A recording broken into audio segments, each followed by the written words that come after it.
இன்றைக்கி நான் உங்கள்கிட்ட ஷேர் பண்ணுற கண்டென்ட் என்னென்னு பார்த்தீங்கன்னா, இன்றைக்கி பங்குனி உத்திரம். ஆக்சுவலாக என் குலதெய்வம் வந்து எங்களுக்கு இன்றைக்கி தான் கும்பிடுவாங்க. ஸோ இந்த ரிலேட்டடாக எனக்கு ஒரு விஷயம் உங்கள்கிட்ட ஷேர் பண்ணணும்னு தோணுச்சு. மகா சிவராத்திரியை சில பேர் கும்பிடுவாங்க, சில பேர் பங்குனி உத்திரத்தில் இந்த மாதிரி இருக்கும். அவங்கவுங்க குல வழக்கப்படி இந்த மாதிரி கொண்டாடுறது வழக்கம். அந்த வகையில் இன்றைக்கி நான் இதை பற்றி ஷேர் பண்ண போகிறேன்னா, இந்த சாமி ஆடுதல், குறி சொல்லுதல் இந்த அப்படிலாம் நடக்கும். இப்போது அந்த இடத்துக்கு வந்து ரொம்ப அமௌண்ட் கொடுத்து தான் இந்த மேளம் வாசிக்கிறதுக்கு, அந்த மேளம் அது மேளம் அடிக்கிறதுக்கு ஆளை கூப்பிட்டு வந்து இந்த சாமி வந்து பண்ணுறதுக்கு அந்த மேளம் வந்து ரொம்ப ஸ்பெஷல் அங்கே. அவர் எவ்வளோ அடிக்கிறாரோ, எவ்வளோ அந்த அந்த அந்த இசை நான் இதை தான் சொல்ல வரேன். அந்த இசை எவ்வளோ இருக்குதோ அதுதான் ஆழ் மனதுக்குள்ளே போய் அது வந்து ஒரு அழுத்தன்மையாக வெளிப்படும் போல் இருக்கு. அப்போ அந்த ஒரு மனிதனுக்கு இசை வந்து எவ்வளோ முக்கியம் அப்படின்னு தெரியுது. அப்போ இந்த இந்த ஒரு ஒரு விதமான இசை எழுப்பும்போது உங்கள் குண்டலினி வைக்கிறாது. அது அது வந்து அது வந்து அதுக்கு ஒரு முறை வச்சுருப்பாங்க போல் இருக்கு. அவங்களுக்கு தான் தெரியும், சரியா? ஆனால் அவங்க பண்ணும்போது இது வர்றதுனால இதுக்கு ஒரு முறை இருக்குதுன்னு நான் சொல்கிறேன். இப்போது எனக்கு தெரிஞ்சு நான் ரொம்ப வெளியில் போகலனாலும் ஒரு போன காலகட்டங்களில் வச்சு சில விஷயங்கள் நான் உணர்ந்திருக்கேன். இப்போயும் நான் அப்படி நடக்குதுன்னு கேள்விப்படுறேன். அதனால் இதை உங்கள்கிட்ட சொல்கிறேன். என்னென்னு கேட்டிங்கன்னா, இந்த குறி சொல்லுவாங்க பார்த்தீங்களா?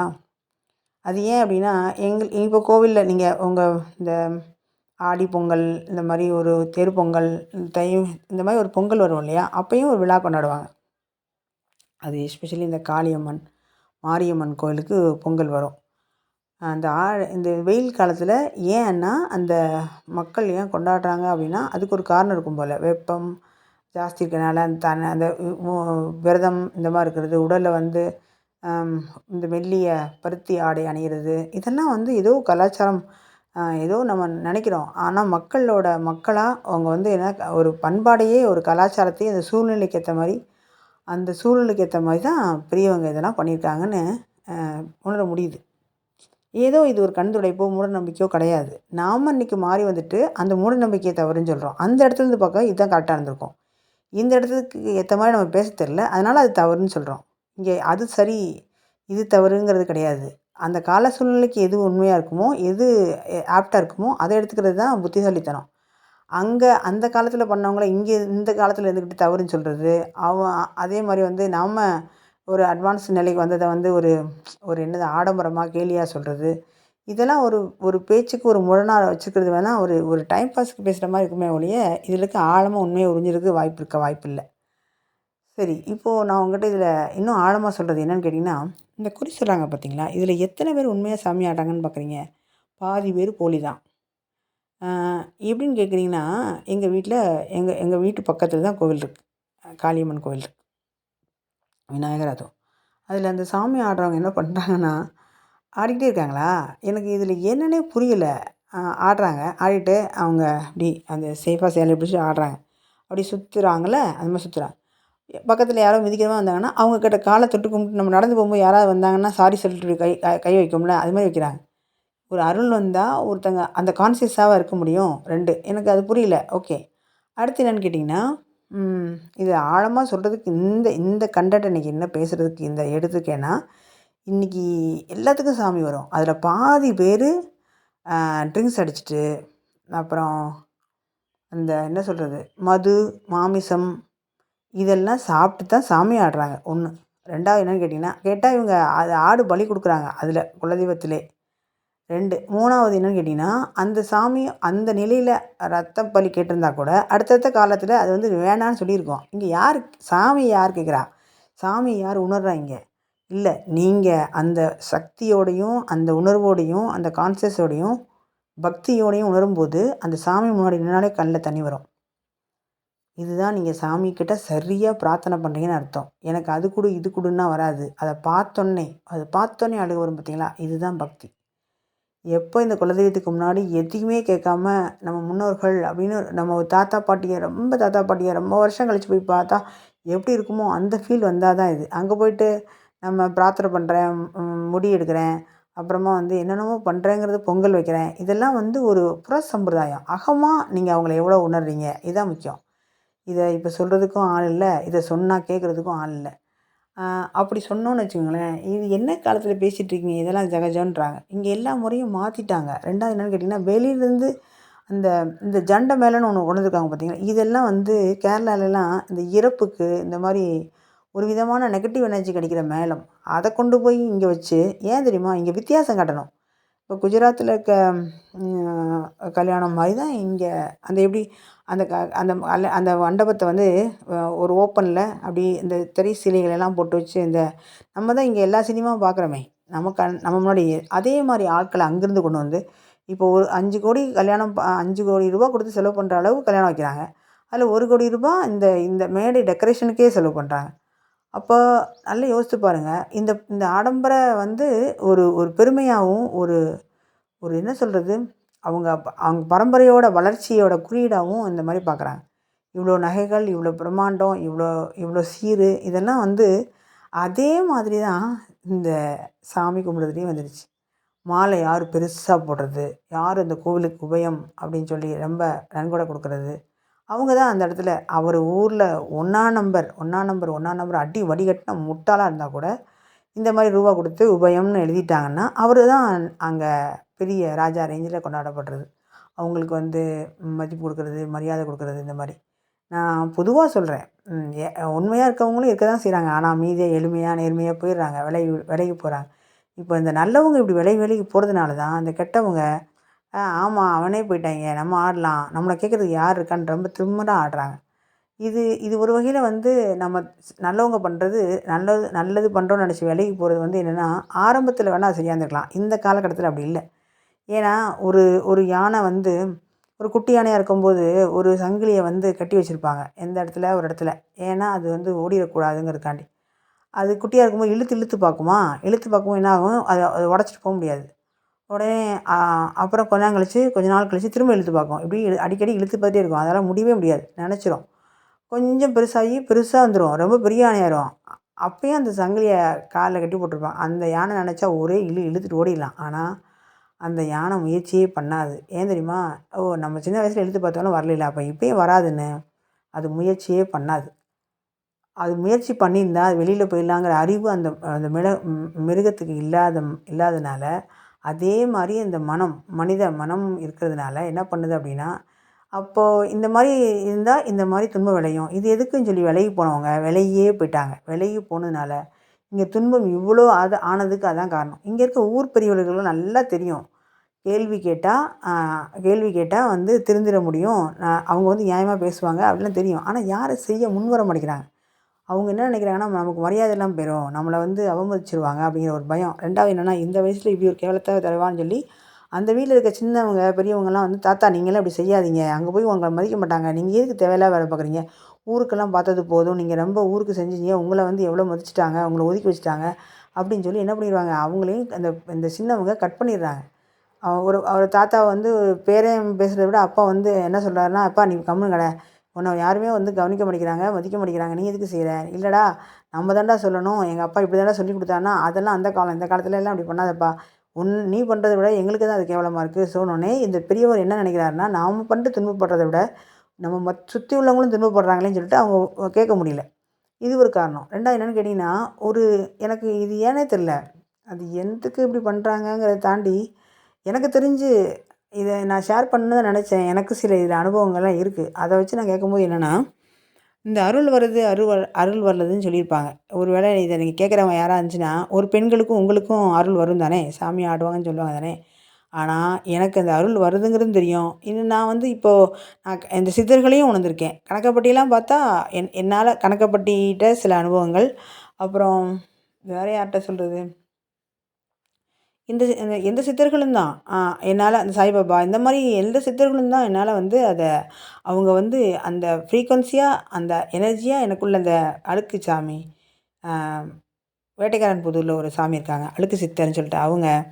அப்புறம் ஜோதி நிர்வாண சாமிகள் வந்து அவங்கலாம் வந்து என்னோட கான்ஷியஸாவும், என்னோட எனர்ஜியாவும் என்னோட பாடியில மிங்கிள் ஆனத நான் வள்ளலாரும் உணர்ந்திருக்கேன். அந்த வகையில பார்க்கும்போது, அப்ப சாமி ஆடுறவங்க என்ன இடத்துல ஆடுறாங்க அப்படின்னா, அந்த பேச்சியம்மன், அப்புறமா வந்து இந்த சீலக்காரி இந்த மாரிலாம் குலதெய்வங்கள சொல்றாங்க இல்லையா? அப்போ எங்களுக்கு வந்து மாலை, மாலைக்காரி இந்த மாரிலாம் சொல்லுவாங்க. அவங்க அப்போ எப்படி செய்யுது அப்படின்னா, எனக்கும் அருள் வந்திருக்கு. ஆனா நான் அப்படி ஆடல. ஆனா எல்லாம் மறந்துச்சுன்னு சொல்றாங்க. எனக்கு மறக்கல. 2வது என்னன்னு கேட்டீங்கன்னா, எனக்கு அப்ப நடந்தத இப்ப வரைக்கும் என்னால அப்படியே சொல்ல முடியும். அந்த இடத்துல போய் கூட சொல்ல முடியுது. ஆனா எல்லாம் மறந்துட்டேங்கிறாங்க. அப்ப இவங்க செய்றது என்ன? நான் செய்றது என்ன? புரியுதா உங்களுக்கு? அப்போ எல்லாருமே இன்னொன்னு ஒருத்தர் ஆடுனோனே, அவர பார்த்து இவரு ஆடுறாங்க. போலிங்கிறதுக்கு இத விட என்ன வேணும்? 2வது என்னன்னு கேட்டீங்கன்னா, அவங்க என்ன ஒருத்தர் ஆடுறாங்கன்னு வச்சுக்கோங்களேன், அவன் என்ன ஸ்டெப்பு எப்படி ஆடுறாங்களோ, அதே மாரி தான் இன்னொருத்தர் ஆடுறாரு. எப்படிங்க இப்படி ஆடும்? இது வந்து இந்த கூட நின்னு பார்க்குறவங்க, இதெல்லாம் செஞ்சா கூட இவங்களுக்கெல்லாம் புரியக்கூடியவங்களுக்கு பக்குவம் இல்ல. "சாமி, அச்சோ!" அப்படின்னு சொல்லி நீங்க கண்ண மூடிட்டு போய் கால்ல விழுறது, பூசுறது இருக்கீங்க. அந்த அகங்காரத்தில அந்த மனிதன் கூட என்ன பண்ணிடுறான், அ ஒரு போலியா அத எடுத்துக்கிறாங்க. இது எங்க குலதெய்வத்துல ஒரு ஒரு 5, 6 வருஷம் முன்னாடி நடந்துச்சு. அங்க இந்த மாரி மதுவும், மாமிசமும் எடுத்து சாப்பிடும்போது நான் என்ன பண்ணிட்டேன், வேகமா எந்திரிச்சு ஏதோ சண்டை மாரி வர மாரி இருக்கு. நான் அந்த கரும்ப எடுத்து உடைச்சிட்டு போய் அந்த கேட்ல இப்படி அடிச்சுட்டு, "இங்க எல்லாரும் வந்து இந்த மாரி மதுக்கும், மாமிசத்துக்கு தான் வர்றீங்களா? சாமி கும்பிடுற மாரி வர்றதே இல்லையா?" அப்படி இப்படி சொன்னோனே, நான் நார்மலா பேசுறேன். அங்க ஒருத்தர் சொல்றாரு, "இங்க பாரேன் ஒரு பெண்கள்லாம் சொல்லி கேட்குற அளவுக்கு நம்ம வந்துட்டோம்" அப்படின்னு சொல்றாரு. 2வது எங்களோட சொந்தக்காரங்க பக்கத்துல யாராவது இருப்பாங்கல்ல, அ அவர் வந்து எனக்கு ஒரு "அண்ணி, அண்ணி, அண்ணி பேசாம வாங்க அண்ணி, பேசாம வாங்க அண்ணின்னு" பக்கத்துல இருந்து சொல்றாரு. ஒருத்தரு. எனக்கு வந்து என்னன்னா, சிரிக்கிறதா, வருத்தப்படுறதான்னு தெரியல. ஆனா, அது நானே கிடையாதுங்கிறது எனக்கு தெரியுது. ஆனா, அந்த மாரி ஆடி, இந்த மாரி ஒரு வேப்பில வச்சுக்கிட்டு இப்படிலாம் சொன்னா தான் சாமின்னு இவங்க நம்புறாங்க. ஆ அப்புறம் வந்து என்ன கேட்டீங்கன்னா, நான் நார்மலா பேசுறதுனால அவங்க எடுத்துக்க மாட்டாங்க. நான் ஒரு 90% மக்கள் வந்து எனக்கு தெரிஞ்சவங்க வந்து நான் இந்த மாரி பேசுறது, இந்த மாரி செய்றதெல்லாம் ஆரம்பத்தில ஒரு 10 வருஷம் முன்னாடி இப்படி இருந்துச்சு. அப்புறம் நாங்களே வந்து எனக்கு ஓம் சக்தியில ஒரு எனக்கு எனக்கு கிளாஸ்ல வந்து ஒரு யோகா கிளாஸ்ல ஒரு ஒரு ஃப்ரெண்டு கிடைச்சாங்க. அவங்க பேரு சாவித்திரின்னு நெனைக்கிறேன். எஸ். அவங்க வந்து என்னன்னா, அவங்க அவங்க ஒரு பிராமின். அவங்க மந்திரம் இது மாரி சொல்றவங்க. அவங்க எங்கூட பயிற்சிக்கு வராங்க. அவங்க ஓம் சக்திய வந்து ரொம்ப தீவிரமா நெனச்சாங்க. அவங்க என்ட்ட அந்த புக்க குடுத்து இந்த மாரி படிங்கன்னு சொன்னாங்க. எனக்கு என்னன்னா, உண்மைய சொல்லணும்னா இந்த ஓம் சக்தி மேல எனக்கு அவ்வளவா ஈடுபாடுலாம் கிடையாது. அந்த மனிதர்கள், அந்த கூட்டங்கள் அது மேல. ஏதோ இருக்கீங்களா அப்படின்ட்டு நான் போய் பார்த்தப்போ என்னன்னா, சரி இதுவும் அதே மாரி தான் ஒரு கூட்டங்கள். ஆ அப்படின்னு நெனச்சு ஒரு ஒரு விதமான எனக்கு தன்மை. நான் வெறுக்கவும் இல்ல, விரும்பவும் இல்ல. Okay enjoy. மத்தவங்க சாமி கும்பிடுறீங்களா? போறீங்களா? ஓகே அந்த மாரி. நான் யாரையுமே வெறுக்கவும் மாட்டேன், விரும்பவும் மாட்டேன். என்னால அவங்கள வந்து எந்த விதத்துலயும் ஹர்ட் பண்ண முடியாது. சேம் டைம்ல எனக்கு வரத அவங்களுக்கு நான் ப்ரூஃப் பண்ணி புரிய வைக்கிறதும் கிடையாதுங்கிறது எனக்கு பிற்காலத்தில புரிஞ்சுக்கிச்சு. அந்த வகையில என்னன்னா, அ அந்த புக்கு குடுத்தாங்க. அ அது அவங்களுக்கு எனக்கும் அவங்களுக்கும் சேமா தான் நாங்க பயிற்சி காலத்துக்கு போறோம். நான் ஹடயோகா, ஷூன்யா கிளாஸ் போம்போதெல்லாம், அ அந்த மாரி நாங்க வரோம். அப்ப இவங்களுக்கும் இந்த மாரி அருள் வந்துருச்சு. அவங்க அவங்க சொன்னாங்களாம், "எனக்கும் இந்த மாரி அருள் வருது. சுத்துற மாரி நம்ம தியானம் பண்ணும்போதே எனக்கு சுத்துது. எனக்கு வெளியில போய் இப்படி சுத்தல." அப்போ வந்து என்னன்னா, "எனக்கு இது வேண்டாமே! என்னடா இப்படி சுத்துது?" அப்படின்னு சொல்லிட்டு இருக்கும்போது, அவங்க சொன்னாங்க, "இந்த கோவில்ல இந்த மாரி வந்துருச்சு. எல்லாரும் என்ட்ட குறி கேட்கறதுக்கு, அருள் கேட்கறக்கு வந்துட்டாங்க." நான் அப்ப தான் அந்த தெய்வத்துக்கிட்ட சொன்னேன், "இங்க பாரு எனக்கு சுத்துறது வேண்டாம். நான் அப்படியே நிக்கணும்." அப்படின்னு சொன்னேன் என்னாங்க. உடனே நான் என்ன பண்ணிட்டேன், அடுத்த செகண்ட்ல எனக்கும் இந்த மாரி வேண்டான்னு சொன்னேன். அந்த நிமிஷத்துலேருந்து எனக்கு வெளியில போய் எந்த இதுவும் வந்தது கிடையாது. கான்ஷியஸா உணர முடியும். இப்ப நான் ஃபார் எக்ஸாம்பிள் வந்து நடந்தது தான் சொல்ல முடியும் இல்லையா? கணக்கம்பட்டி சித்தர எடுத்துக்கிட்டிங்கன்னா, பழனி மூட்டைசாமி எடுத்துக்கிட்டிங்கன்னா, எனக்குள்ள அவர் வந்துட்டாரு அப்படிங்கிறத பிரசன்ட்ல கான்ஷியஸா எனர்ஜியா உணர முடியும். நானும் இருக்கேன். அப்ப நானும் பார்ப்பேன், அந்த இதுவும் கேட்கும். நான் அவர் பேசும்போதெல்லாம் அந்த வார்த்தைகள்லாம் இல்லம்போது, "ஐயோ! இப்படிலாம் பேசுவார் போலன்னு" சொல்லிட்டு நானே உள்ளேருந்து நான் அப்படிங்கிற தன்மை உள்ளேருந்து தான் இருக்கும். அப்ப நானும் இருக்கு, அதுவும் இருக்கு. அதனால வந்து என்ன கேட்டீங்கன்னா, எப்படி நீங்க என்ட்ட பேசுனீங்கன்னா என்ன உங்களுக்கு எப்படி மறக்கும்? அதே மாரி எனக்கும் மறக்காது. ஆனா, இங்க இப்படி செய்றவங்கலாம் மறக்கும்ன்னு சொல்றாங்க. அது ஒரு காரணம். 2வது என்னன்னு கேட்டா, பக்திங்கிற பேர்ல அங்க ஒரு பொழுதுபோக்கு ஆக்கிட்டாங்க. நம்ம முன்னோர்கள கும்பிடுறது எவ்வளோ பெரிய விஷயம் தெரியுமா? முன்னோர்கள்ட்ட வந்து அப்படியே தமிழ்ல, "தாத்தா எனக்கு வந்து நீங்க இவ்வளோ இவ்வளோ இவ்வளோ அழகா இருக்கீங்க. இவ்வளோ வந்து செஞ்சிருக்கீங்க. எங்க பரம்பரைக்கு இவ்வளோ குடுத்துருக்கீங்க. உங்க உங்க பரம்பரையால நாங்க இவ்வளோ முன்னேறியிருக்கோம். இந்த பிள்ளைங்கலாம் இப்படி படிக்கிறாங்க. இவ்வளோ ஆனந்தமா இருக்காங்க. அப்புறம் வந்து நான் இந்த தொழில் செஞ்சு இவ்வளோ முன்னேறியிருக்கேன். இவ்வளோ பேருக்கு நான் நன்மை செய்றேன். இவ்வளோ ஞானம் அடைஞ்சிருக்கேன். இவ்வளோ வந்து நீங்க நீங்க உங்க பரம்பரையிலேருந்து வந்ததுனால நான் நன்றி. உங்களுக்கு வந்து நான் வந்து உங்கள பார்க்கும்போது உங்கள கும்பிடுறதுல நான் வந்து மகிழ்ச்சி அடைகிறேன்." அதே மாதிரி இன்னும் ரொம்ப ஆழமா நீங்க வேண்டுறீங்கன்னு வச்சுக்கோங்க. ஃபார் எக்ஸாம்பிள் எங்களுக்கு வந்து இப்ப ம் இப்ப அங்க எங்க எங்க தாத்தா தான் அந்த கோயில கட்டுனாங்கன்னு சொல்லுவாங்க. அப்போ வந்து என்னன்னா, அந்த மாரி ஏதாவது இருக்கும்ல உங்களுக்கு. அவங்கள சொல்லி சிறப்புகள் இருக்கும்ல, அத சொல்லி ஏன்னா அந்த ஞாபகப்படுத்துறது. அங்க பெரிய தாத்தாங்க யாராவது வந்தாங்கன்னா, அவங்ககிட்ட இந்த வரலாறு பத்தி கேட்கறது. அ அப்பலாம் எப்படி வந்து அந்த கட்டி காத்தாங்க? எனக்கு தெரிஞ்ச வரைக்கும் என்னன்னா, அந்த நெறைய எங்களுக்கு வந்து கிராமத்துலலாம் நெறைய குளம், ஜமீன்தார் அவங்களோட தான் எங்களோட ரிலேஷன்ஸ் எல்லாம் ரொம்ப வந்து லிங்க்ல இருந்தாங்கன்னு தாத்தாங்கலாம் சொல்லி கேள்விப்பட்டுருக்கேன். அப்ப எப்படி இருந்துச்சு? அந்த பானை வந்து என்ன தெரியுமா? 2 கையையும் விரிச்சு வச்சா, இன்னொரு கை வச்சா எப்படி இருக்கும்? அந்த மாரி பானை. அதில வந்து மோர் கடையிறதுக்கு பெரிய மத்து, இவ்ளோ மாடுகள், இந்த மாரிலாம் இருப்பாங்களா, அந்த ஜமீன் வந்து தாத்தா சொல்றது தான் கேட்பாரு. அப்படின்லாம் அந்த கதையெல்லாம் நான் கேட்குறேன் இப்போ. இந்த இந்த மாரி குலதெய்வம் கோயிலுக்கு சாமி கும்பிடும்போது தான் எல்லா தாத்தாங்களும் வராங்கல்ல, அவங்ககிட்ட உட்காந்து கேட்குறோம். அப்ப இதே மாரி நீங்க கேட்டு, அவங்க அத விட என்னன்னா, இந்த மாரி தாத்தாக்கு அப்பா, மகன், அப்பா, அவங்களோட அப்பா, அவங்களோட அப்பா, அவங்களோட அப்பா, அவங்களோட அப்பா, இவங்கெல்லாம் கேட்டு தெரிஞ்சுக்கிறது. அவங்கலாம் ஏதாவது செஞ்சாங்களா? ஏதாவது வந்து வரலாறு இருக்கா? இந்த மாரி செய்றது. ஆனா, இப்ப போய் அங்க போய் உட்காந்து கதை பேசுறது, அ இந்த அங்கேயும் கொண்டு போய் ஃபோன போய் பார்த்துட்டு இருக்கிறது. அதுக்கப்புறம் வந்து என்னன்னா, அதில புரணி பேசுறது. அப்புறம் வந்து இந்த ட்ரெஸ்ஸ போட்டு, நகைய போட்டு, இல்லாதவங்க முன்னாடி, இருக்கவங்க முன்னாடி பந்தா பண்ணி காட்டி, அவங்க முன்னாடிலாம் இது பண்றது. அப்புறம் ரொம்ப செலவு பண்ணி, அ இ செலவு பண்ணி எல்லாத்தையும் செலவு பண்ணும்போது, அந்த செலவே பண்ண முடியாதவங்க ஒரு குடும்பம் இருப்பாங்கல்ல, அவங்கள ஹர்ட் பண்றது. இதெல்லாம் இல்லாம, அ அவங்க எல்லாருமே அது வந்து நம்மளோட முன்னோர்கள் அப்படின்னு சொல்லிட்டு, ஒரு அன்பா, ஒரு கருணையா, பாசமா நடந்துக்கிறது தான் உத்தமம். ஆனா, இங்க யாரும் அந்த மாரி பண்றது இல்ல இப்ப. அங்க போயி நான் இப்ப 4 கார்ல போறாங்க, ஃபுட்டெல்லாம் எடுத்து செய்றாங்க. அங்க பிரம்மாண்டம், அங்கேயும் பிரம்மாண்டம், அங்கேயும் இது. "என்கிட்ட பாரு, என்கிட்ட இவ்வளோ பணம் இருக்கு" அப்படின்னு சொல்லி காட்டுறதுக்கு தான் இதான் பண்றாங்க. அது தவறு.